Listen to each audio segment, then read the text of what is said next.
Hey Paul, Chase again with the second video that you asked for. Really briefly, for those of you who did not see the first video, a little bit about how this invention came about.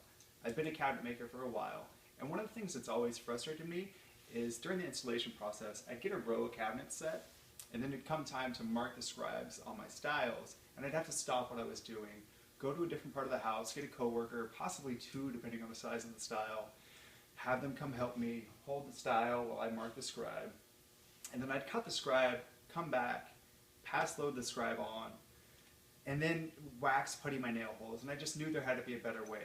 Not only a better way to get a better end result where you didn't have to put wax and putty in your finished woodwork, but also a way to make that arduous process of scribing a stile a one-person job that was much more manageable. So that's how this came about. I call it the stile rite. As you can see, it's just a clamp with a head on it that have two pins at 32mm centers.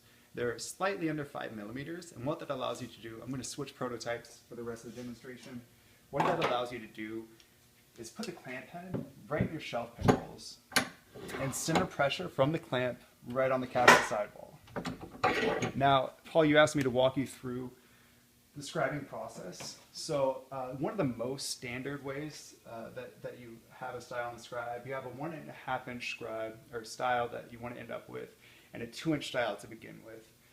Really common for us. And what I do now that I have this tool is I get 2 3/4 inch shims, just plywood shims, and I inset the stile by myself.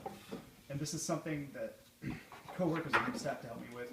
They'd have, a shim high and a shim low, and they'd make sure that the stile was flushed out with the shims, and they'd say okay when they have it, and I'd have a third shim marking the wall, and they'd move and I'd move, and it was just never a great end result. So with this, what you can do is get the shims flush with your stile. That's pretty good. Your stile can then be clamped in place with the stile rite. You want to double check with the same shim that you used and make sure that it didn't shift during the clamping process. It's a consistent amount inside. So then you can take your Fastcap AccuScribe, or even the same shim that you use to set the stile inset of the cabinet sidewall. Take a pencil. This piece of plywood represents the sheetrock that the cabinet would be set next to. Take a pencil and then mark your scribe on the stile. And now you have the wall's contours marked on your scribe. You can take it away, releasing the clamp, go and cut your stile. And for the purpose of the video's brevity, I already have one cut. Biscuit it in, put your biscuits, get your glue in there, put it in place. Nice snug fit, nice and flush.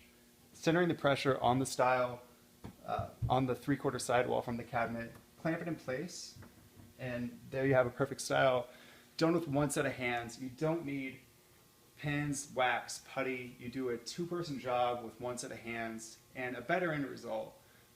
That's the primary way that I see the stile rite being used, but it's definitely not the only way. A lot of time we'll also have scribes with return panels on them, side panels of the cabinet. You can set the scribe in between the cabinet with a 3/4 inch shim, clamp it in place, and then your side panel can be scribed to the back wall using the same 3/4 inch shim.